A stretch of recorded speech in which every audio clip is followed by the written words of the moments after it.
frères et sœurs, chers amis, soyez les bienvenus à nos 5 minutes de salut. Aujourd'hui, nous méditons l'évangile selon saint Marc, chapitre 13, verset 24, et nous allons jusqu'au 37. C'est un évangile plein de symbolisme. Mais j'aimerais bien tout simplement me focaliser sur l'un des symbolismes, qui est le soleil. Jésus dit, en ce jour-là, viendra le temps où le soleil s'obscurcira. Le soleil s'obscurcira. La lune ne pourra plus briller. C'est là où j'aimerais bien que nous méditions. Chers frères et sœurs, quand Jésus annonce cet évangile, théologiquement, il y a 3 étapes.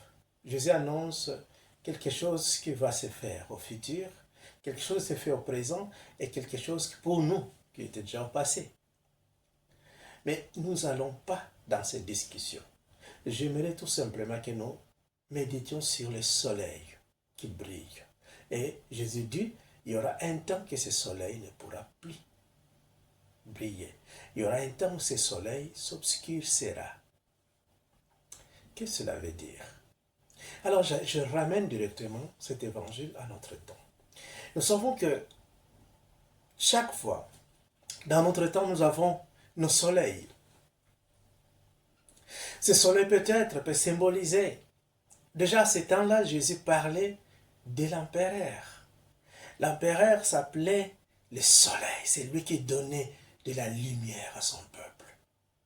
Et d'ailleurs, les chrétiens vont choisir la date du 25 décembre pour célébrer la fête de Noël. Parce que c'était une fête avant, c'était une fête le 25 décembre, on fêtait les soleils. On fêtait ses rois. On fêtait l'empereur, la naissance du soleil. Et les chrétiens ont compris après la résurrection du Christ que voilà, ce même jour, nous ne pouvons pas célébrer ces rois parce que ces rois est mort. Mais nous devons célébrer le même jour, nous allons célébrer le soleil qui demeure pour toujours. Ce soleil s'appelle Jésus-Christ. Voilà comment les chrétiens ont commencé à prendre cette date comme la date du soleil, de la naissance du soleil, le Christ roi. C'est cet esprit que j'aimerais bien que nous puissions apprendre aujourd'hui comme chrétiens. Nous sommes surtout la Genèse. Nous avons plusieurs étoiles, soleils, lunes qui brillent pour nous. Ceux-là peuvent être les artistes, les musiciens, les philosophes, les professeurs, les idéologies. Nous les suivons, c'est eux qui nous éliminent. C'est bon, ils nous éliminent.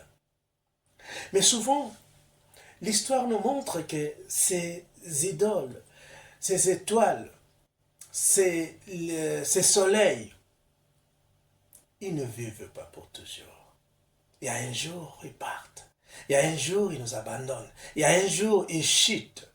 Et quand ils chutent, quand ils nous abandonnent, quand ils tombent, quand ils meurent, c'est le temps où nous sommes dispersés, perdus, déboussolés. Et c'est là que Jésus nous invite aujourd'hui. Il y aura un temps que le soleil s'obscurcira. Et là, chers amis, je vous présente un soleil. Ce soleil ne pourra jamais s'obscurcir. Ce soleil brillera pour toujours. Ce soleil a vécu jusque-là 2000 ans et 24 ans. Il a vécu dans l'éternité avant que le monde soit. Ce soleil s'appelle Jésus-Christ. C'est le soleil suprême. Quand on a ce soleil, on aura toujours la lumière à nous. Même sur les lits de l'hôpital, même dans les difficultés. Papa, maman, amis, mari, épouse, époux peuvent nous abandonner. Mais ce soleil-là nous donnera toujours de la lumière. C'est le soleil qu'on appelle le Christ que nous avons besoin dans nos vies, dans nos orientations, dans nos décisions. Toutes tes décisions, tes choix, ne le faites pas en la lumière de toutes les étoiles, des soleils éphémères de ce monde, car tu seras déçu. Tous tes choix, avant de le faire, contemple la lumière du soleil suprême qui est le Christ. Contemple le Christ. Comment le contempler? Lisez sa parole. Lisez la parole de Dieu. Lisez la parole de Dieu. 2. Priez. Priez. 3. Cherchez le Seigneur dans les sacrements. Notre mère, l'Église, nous donne 7 sacrements. Cherchez-lui dans les sacrements. Il y a une grâce qu'on reçoit dans les sacrements. Il y a une grâce qu'on reçoit dans la lecture de la Bible, la lecture de la parole. Il y a une grâce, une très grande grâce d'intimité qu'on reçoit dans la prière.